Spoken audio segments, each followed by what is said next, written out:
I realized my marriage was over when I felt safer alone than beside him. I used to believe the end of a marriage would arrive loudly, with shouting, slammed doors, dramatic confessions that left no doubt it was over. I didn't expect it to come quietly, on an ordinary Tuesday night, while we sat on the same couch watching the same show, not touching, not speaking, not really sharing the same life anymore. We had been married 9 years, long enough to memorize each other's habits, long enough to stop asking questions that might lead somewhere uncomfortable, long enough to confuse routine with commitment and silence with peace. That night, he laughed at something on the screen, and I flinched. Not because the laugh was cruel, but because it startled me, because I hadn't realized how tense I'd been sitting next to him. How my body had learned to brace itself in his presence, like it was waiting for something to go wrong. That scared me more than any argument ever had. For months, maybe years, I'd been shrinking without noticing, choosing silence instead of honesty, agreeing instead of pushing back, editing myself mid-sentence to avoid the sigh, the eye roll, the familiar look that said I was too much. I told myself this was what adulthood looked like: compromise, maturity, letting things go. But letting things go slowly became letting myself go. It wasn't that he hit me or screamed at me, it was worse in a quieter way. He dismissed me, corrected me, turned my thoughts into jokes at dinner parties, and when I tried to explain how small it made me feel, he'd sigh and say, "You're too sensitive," like that was the end of the conversation, like my feelings were a flaw instead of a warning sign.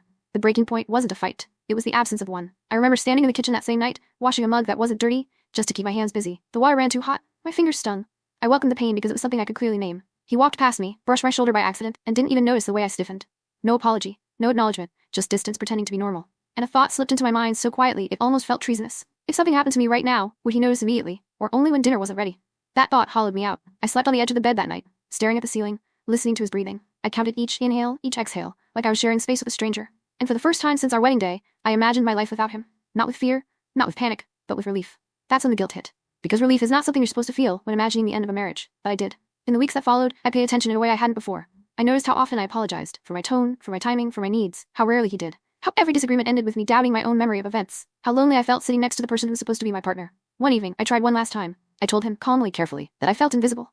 That I didn't feel safe being honest anymore. That I missed who I used to be before I learned how to disappear. He didn't yell. He didn't cry. He just looked tired. "I don't know what you want from me," he said. "I think you're imagining problems." And something inside me went completely still. Because the moment someone tells you your pain isn't real, the relationship is already standing on borrowed time. I moved out quietly, a suitcase, a few boxes, no dramatic goodbye. He watched me pack with the same detached confusion he used whenever I asked for more than he wanted to give. Like he couldn't understand how something so quiet could end something so big. Living alone was harder than I expected and easier than it should have been. The silence was loud at first, then it became peaceful. I started sleeping through the night. I stopped apologizing to empty rooms. I caught glimpses of myself in mirrors and didn't look away.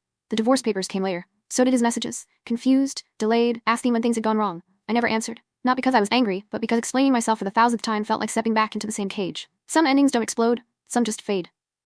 I don't hate him, but I will never again mistake emotional safety for something optional. My marriage didn't end the day I left. It ended the night I realized I felt safer alone than loved incorrectly. And once you learn that difference, you can't unlearn it.